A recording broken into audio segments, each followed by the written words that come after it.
Yohanan, chapitre 2. Et le 3e jour, on faisait des noces à Cana en Galilée, et la mère de Yehoshua était là. Et Yehoshua fut aussi invité aux noces avec ses disciples. Et le vin ayant manqué, la mère de Yehoshua lui dit : Ils n'ont plus de vin. Yehoshua lui dit : Qu'y a-t-il entre moi et toi, femme ? Mon heure n'est pas encore venue. Sa mère dit au serviteur : Tout ce qu'il vous dira, faites-le. Or, 6 jarres à eau de pierre étaient posées là, selon la purification des Juifs, contenant chacune 2 ou 3 mesures. Et Yehoshua leur dit : Remplissez d'eau ces jarres à eau. Et ils les remplirent jusqu'en haut. Et il leur dit : Puisez-en maintenant, et apportez-en au maître de table. Et ils lui en apportèrent. Dès que le maître de table eut goûté l'eau devenue du vin, le maître de table appelle l'époux et lui dit : Tout être humain sert d'abord le bon vin, ensuite le moindre après qu'on s'est enivré. Toi, tu as gardé le bon vin jusqu'à maintenant.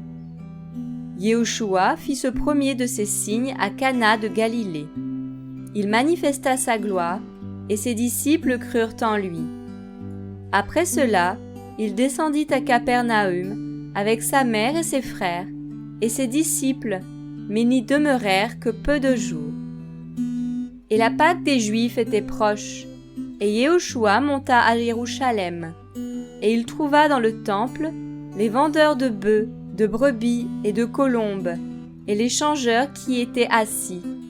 Et ayant fait un fouet avec des petites cordes, il les chassa tous du temple, avec les brebis et les bœufs.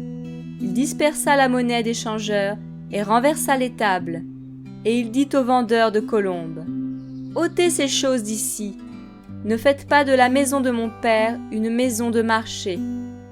Mais ses disciples se souvinrent qu'il est écrit : Le zèle de ta maison m'a dévoré.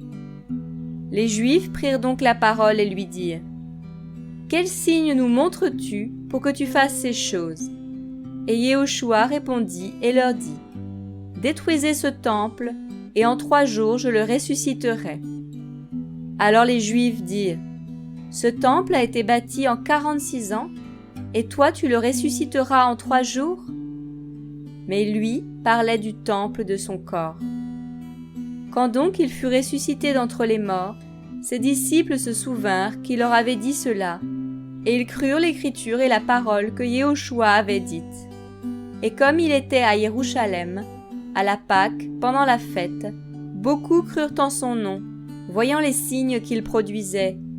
Mais Yehoshua, lui, ne croyait pas en eux, parce qu'il les connaissait tous, et parce qu'il n'avait pas besoin qu'on lui rende témoignage au sujet de l'être humain, car il savait lui-même ce qui était dans l'être humain.